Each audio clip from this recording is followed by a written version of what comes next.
Pour la 4e année consécutive, l'équipe de France de saut à la perche est venue en stage technique à La Réunion, une façon idéale en période d'hiver en métropole pour clôturer la saison dans les conditions idylliques qu'offre notre île. Et comme tous les ans, ce stage a été l'occasion pour ces champions de faire le show à l'occasion du Bouc en Perche, samedi 5 décembre sur la plage de Bouc-en-Canotte, un moment privilégié partagé avec le public. Malgré quelques difficultés d'installation du sautoir sur une surface qui n'est pas prévue pour cette discipline, les athlètes dépassent très vite leurs premières appréhensions et se laissent porter par l'ambiance. Une fois que tout est lancé, qu'il y a un peu de public, un peu d'ambiance, ça aussi ça enlève peut-être la petite peur qu'on peut avoir, mais non, normalement tout est fait pour qu'on saute très bien dans les meilleures conditions, donc ça devrait le faire.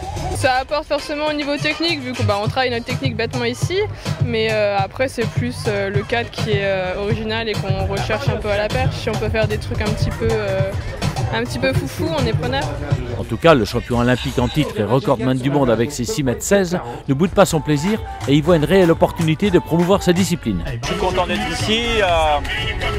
C'est le petit bonus de pouvoir faire une démonstration dans un contexte assez sympa sur la plage. On est là pour se faire plaisir, s'entraîner, essayer de promouvoir aussi la discipline. Après la question posée de savoir si l'étape réunionnaise lui porte chance lorsqu'on sait qu'il a réalisé ce fameux record du monde 7 semaines après son stage sur l'île, la réponse est on ne peut plus claire.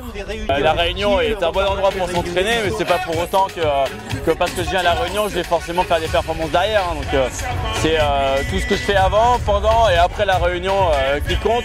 Et pour moi, le plus important, c'est ce que je fais aussi chez moi à Clermont-Ferrand, parce que c'est là où j'ai 90% du travail qui est effectué.